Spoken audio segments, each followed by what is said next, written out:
sila. Ang binti ko, ang upakan. Sobra. Ang pakain po dyan ay mais. Ito po ang pakain, mais with pellets. Ito, mais with pellets. Yan lang po pinakakain natin.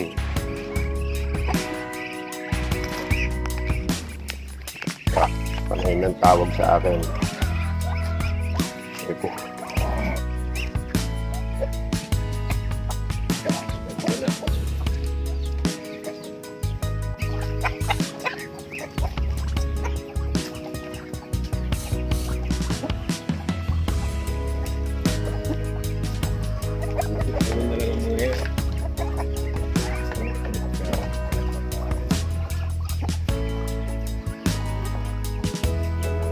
Sugang mga pato.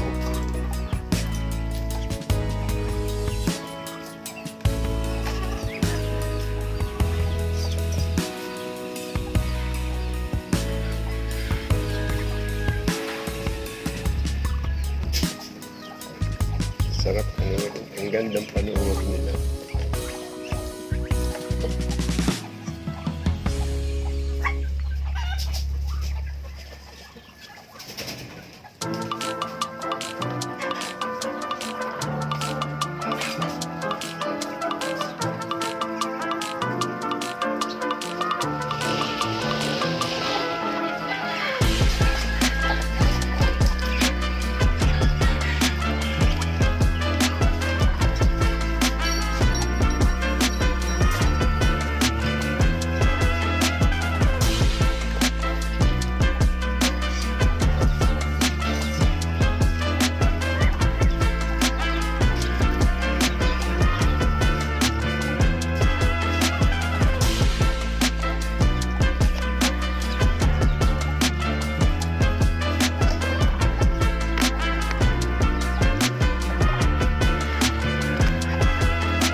Nila.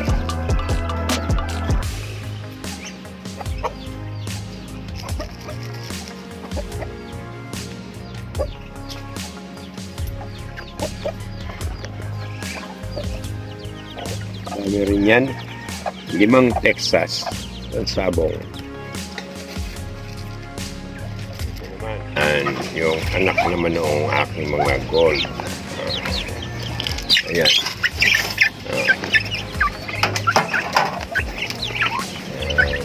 Dalawang lalaki ng organic siyang mga ngasawa habang nasa ilalim itong mga ito at nag-aantay din ng pagkain pa. Walang kabusugang mga pato.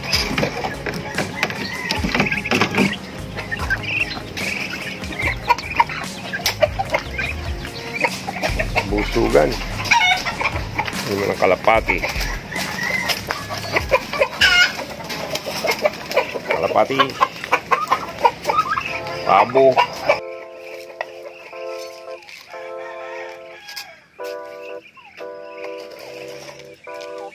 May dalawa siyang anak na nabuhay.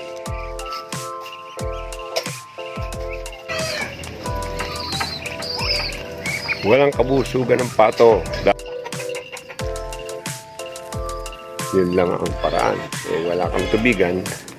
Yan, sunod lagi. Sakali pa kakainin.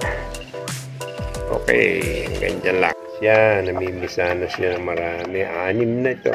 10 yan tapos namatay isa. So, ngayon, sana mag-isa yung siyam para marami-rami na mangingitlog dito sa aking farm. Para mabuhay na. So, hindi na natin ilalagay sa kuhan.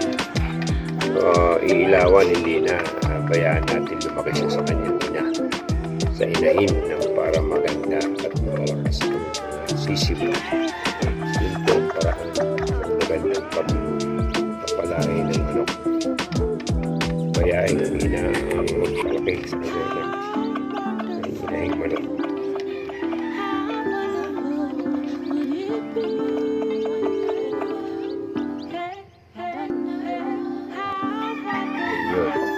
tanaw dito. Galit sa akin, binibidyo ko. Ganun kabagsik na naman. Gusto niya ay masolo rin niya. Kasama niya ang kanyang isang inahin. Dito sa tangkal, may nangingitlog naman. Dalawang nangingitlog dito, isang pugad.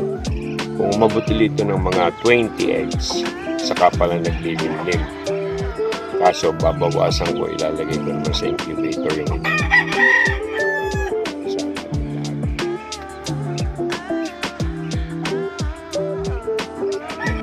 Kaya ng bird cock at saka yan ang kinain.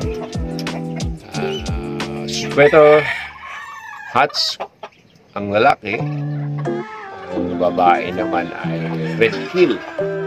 So baka magandang kombinasyon to pag nakabuo ako ng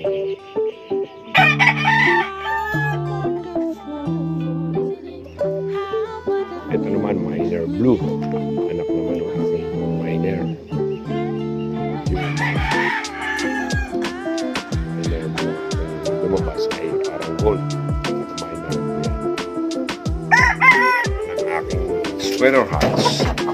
Sweater hats sa miner blue. Ito na. Maganda rin ang pagkaka-cross niya. Fighter din to dahil lumalabas yung process. Ito naman yung kapatid. Hindi naman magandang pagkaka-combine kasi yung kanyang buntot ay paling. Limbuyugin kung tawagin to. Sweater hats crosses sa miner blue. Magkapatid yan at saka yung isa kong pinakita.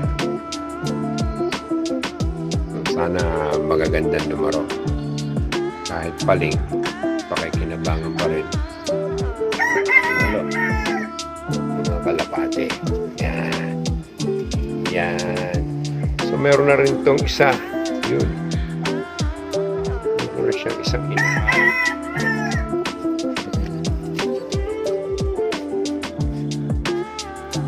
Kulay puti.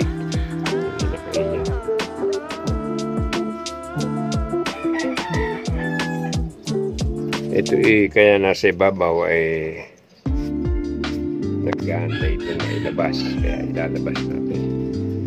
Ilabas na yan.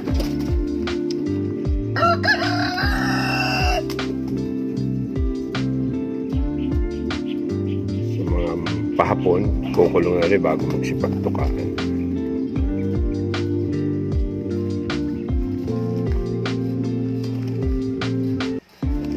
Sarap mag-alaga ng mga bird ganito. Kaya nga lang, syempre, wala namang business na nangyayari sa ganito kundi alaga lang. Napakasaya lang pangalis stress kung tawagin nila. So, sabagay nga, naalis ang stress ko. Wow naman, si Nagoya. May mga pangalan yan. Ito si Nagoya.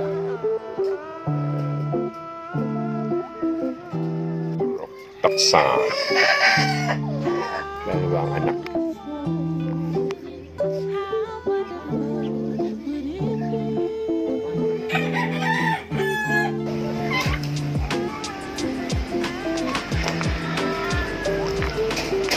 Yan si El.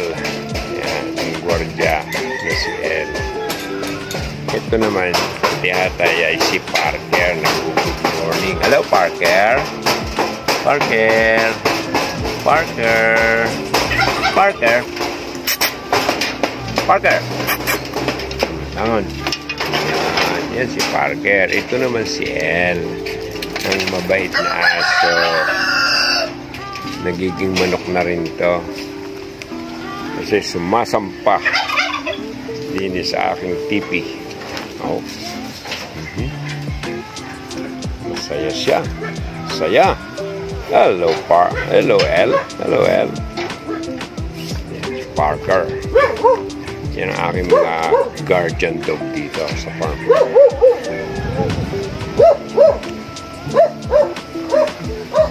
Ano naman sila pag nakakain na. Sarap na. masaya na pag nakakain. Hello, Abi. Ito naman si Abi, ang aking matandang dalagang aso. Hindi naman sila mga puro, mga mistiso lang sila. Ito raw, Labrador Retriever, yung akin doon, yung mga breed na Chihuahua, lumaki na, hindi Chihuahua, mistiso.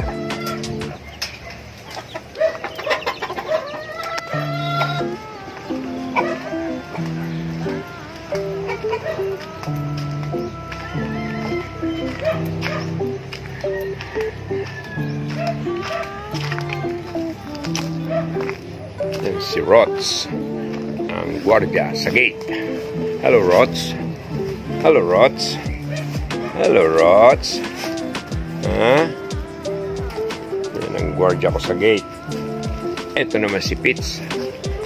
Lion. Mukha ka ng leon. Mukha ka ng leon, Pitts. Pinakamatanda kong dog. So, yan si Rots. At ito naman ako, ang tagapakain. Sabi nila, ang aso ay katulong ng tao. Hindi pala ganun. Ang tao ang katulong ng aso dahil tagapakain tayo. Hindi tayong amo, sila ang amo. Ang aso ang amo. Ha, Rots? Ikaw ang amo, Rots? Ha? Ikaw ang amo? Okay, hanggang dito na lang po. Okay na ulit. Shout out sa mga sumusuporta,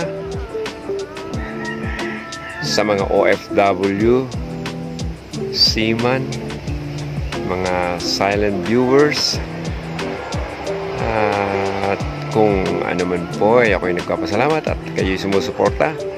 Ganun pa man po ito, patuloy niyo po akong i-subscribe, likes, and share sa aking mga vlog. Good morning po.